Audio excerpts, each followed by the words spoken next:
అందరికీ నమస్కారం.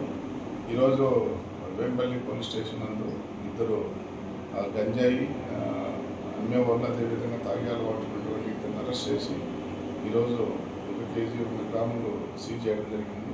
వీళ్ళల్లో ముఖ్యంగా మల్లికార్జున అనే అతను ప్లస్ అదేవిధంగా వెంకటేష్ అతను ఇద్దరు కూడాను రాయచోటికి వెళ్ళి మహబూబ్ జాన్ అనే దగ్గర గంజాయి తీసుకొని వచ్చేసి మన వేంపల్లి టౌన్లో ఉన్నటువంటి యూత్ కమ్మి చాలామందిని ఈ విధంగా గంజాయి తాగేదానికి అలవాటు చేస్తున్నారు.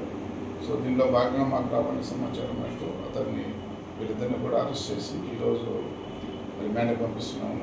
సో ముఖ్యంగా పోలీసు వారి యొక్క విజ్ఞప్తి, మీ యొక్క ఏరియాలో ఎవరైనా గంజాయి సేవిస్తున్నా, అదేవిధంగా గంజాయి ఎవరి దగ్గర ఉన్నా, లేదా గంజాయి తీసుకొని ఏ ఒక్క చిన్న గలాట జరిగినా కూడాను పోలీసు వారికి సమాచారం ఇస్తే మీ యొక్క వివరములన్నీ కూడాను కాన్ఫిడెన్షియల్గా ఉంచి ఎవరైతే గంజాయి దాని మీద పొజిషన్లో ఉన్నా, అదేవిధంగా కన్జ్యూమ్ చేస్తున్నా, అదేవిధంగా ట్రాన్స్పోర్ట్ చేస్తున్నా వారి మీద పోలీసు వారు కఠిన చర్య తీసుకుంటారని చెప్పేసి తెలియజేస్తున్నాం.